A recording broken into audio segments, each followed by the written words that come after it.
everybody, it's Dr. Rick dropping that on you. Hope you guys are getting your day off to a fabulous start. Hope your week is starting the same. You know me.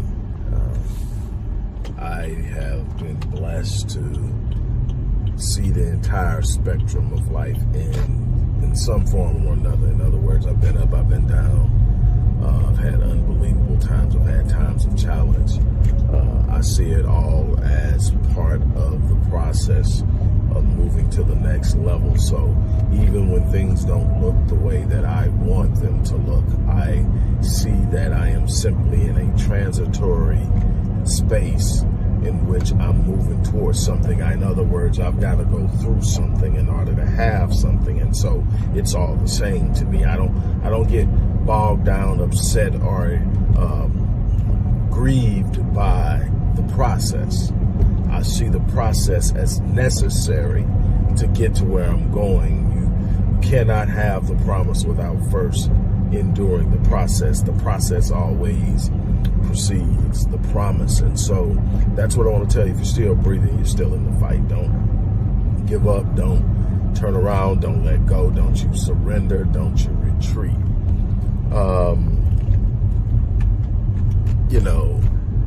People observe you. One thing that I've learned in this thing is that you can think that people aren't paying attention, whether you are giving a message or you're just trying to live your life, and you'll think nobody notices, but people are watching. People are watching to see what you do. People are observing you, and this is especially when you have a message. When you have a message of empowerment, when you have a message of possibility, when you are constantly sharing that there's something better you can obtain, you can touch, you can have, people are watching you. And what I've learned is people tend to watch you more in your moments of adversity because, and here's why, I want you to understand this. It's not that people are necessarily cheering or hoping for you to have adversity. It's that the average person thinks pretty much like you do, and that is, it's easy to be happy and excited and full of vigor and energy when things are going your way. See, it doesn't take a whole lot of character integrity and fixed focus to do that. It's just a natural response to things being the way that you believe you want them to be. But people like to observe you when you're going through adversity because adversity tends to expose the real true character. Adversity tends to expose the true nature. And what I found is people will look at me and they're sort of dumbfounded. And what I mean by that is they're looking at me and they are aware of something I'm going through. They may not be aware of it in heavy detail because I'm not one to go off into detail and complain about what I'm going through. But for instance, with the recent passing of my mom, people are observing me. You know, I'm in the public eye. I'm a public speaker. I have clients. And so I'm constantly dealing with people outside of the circle of my family, people who have become aware of this thing that I'm dealing with. And they are observing me. And, you know, I had one guy who has asked me to actually help him. The guy is a chef, pretty good chef too. He had me taste test some of his stuff. He's a chef, and he has written some books, and he wanted me to participate in getting him published. And we've been talking about. So he checks on me, and he walked up to me the other day, and he was like, "Hey, how are you doing?" And I said, "I'm good." He said, "No, don't tell me you're good. Tell me the truth." And I'm like, "I am good." When I say I'm good, I don't mean everything is going the way I want to. It means I'm solid. I'm in a place right now where I know what's going on and I'm good. It doesn't mean that I'm happy about my situation in and of itself, but it means I'm good because this is all a part of my process. You know, if you've lost a parent, you know the finality of that. If you've buried somebody you love regardless of the relationship, you understand the finality of that. And I think people get caught up in the finality, and I get caught up in the celebration of the experience. Because see, when I had to learn this at 25 when I lost my great-grandfather, who was also my adopted father. I had to learn how to celebrate, because he was gone. He wasn't coming back. The most influential figure in my life, and he wasn't coming back. I had to learn how to immerse myself in what he gave me. So I tend to celebrate what people gave me. I tend to look at the experiences and appreciate them. And this is not just in loss of death. This is in loss in relationship. Not every relationship lasts all the time, but you got to be willing to sit up and say, you know what, I can sit up and I can grieve this thing indefinitely.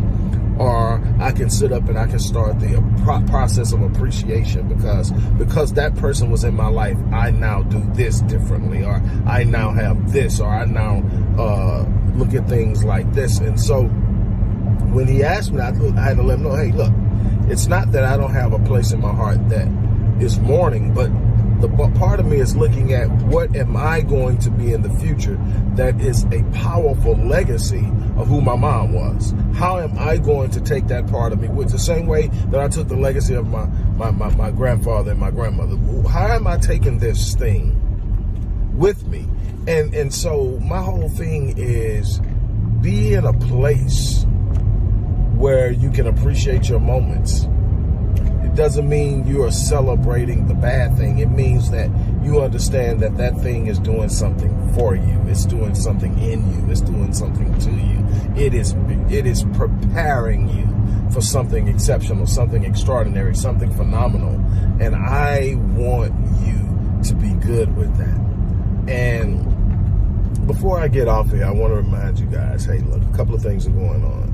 And I want you guys to work. I have a lot of people who stop in and it's like, Doc, I can't wait to do this. I can't wait to do this. I want to work with you. I want to do this. I want to do that. Now is the best time to do that. If you want to work with me in a group setting, in a classroom setting where you're going to be with other people, we're doing the Immersion. It's a 12-month immersion. It is transformative. It's every month is a growth process in a particular area, and it's unbelievably powerful. And we're doing this through October of next year. So it's giving you a chance to build momentum, leaving 2023, going into 2024, to do the things you want to do in 2024, and taking you to October where you can start preparing to do it again for 2025. That's one way to do it. Or you can really step out and work with me in a one-on-one capacity. And what I'm doing today and today only, for those who want to work with me in a one-on-one capacity, literally me and you working out your vision, working out your dream, working out your desires and aspirations, looking at the things you desire to get out of life, me and you making it happen. Anywhere from, I tell you what, if you sign up for the bronze package today only,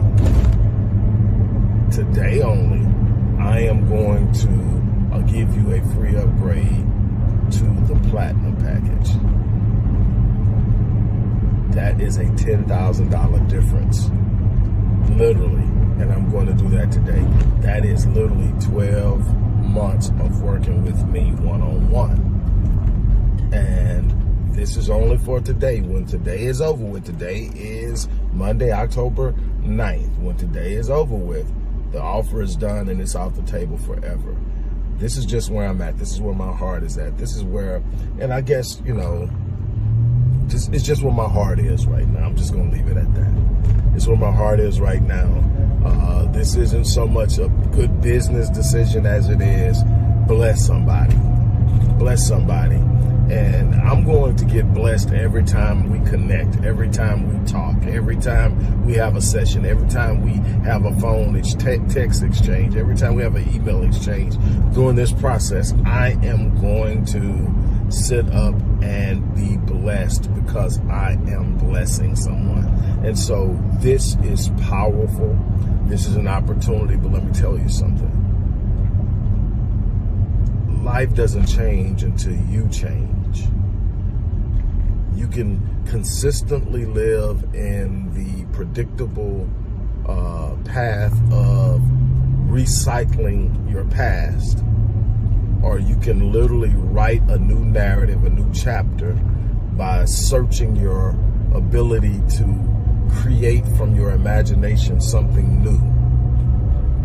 I want to show you how to do that. I want to show you how to go from what used to be to what can be, no matter what used to be is. Nothing has a right to hold you eternally. Step out of that past and walk into a future that is bright, that is powerful, that is liberating, that is literally incredible and phenomenal. That's the challenge. And so again, the links to both of those opportunities are in the description box. If you want to work with me one-on-one, that opportunity to get that free upgrade ends today. It's up to you. But here's the thing I'm going to tell you. You know, Doc, I'm looking for it, I'm waiting up. There is no right timing. There is no perfect opportunity. The time is now. You go out and you sit up and you create it, you move on it, you act on it, you take advantage of it while it exists. Because opportunities are not eternal, they have shelf lives. So step out there, go out there, make something happen. And the beautiful thing about this is we have Afterpay. What is that? Afterpay is a company that allows you to use your credit card or your debit card to create installment plans, meaning that you can literally pay a fraction of what the total cost is, and they will divert the payments so that you can go ahead and make the purchase, and it shows it's paid in full on our end, but you have an agreement to pay Afterpay, and they will work that out with you. And it goes anywhere from every other week to 6 months out, from what I understand. But we do offer it, and I want to extend that to you. But I would love to see someone who is really, truly ready to make a difference, ready to make a change, do so now. On that note, look, I'm going to get ready to get out of here. As I always say, I live my life on full so that when I leave this place, I die on E. I challenge you to do the same thing. On that note, I'm out of here. You guys have an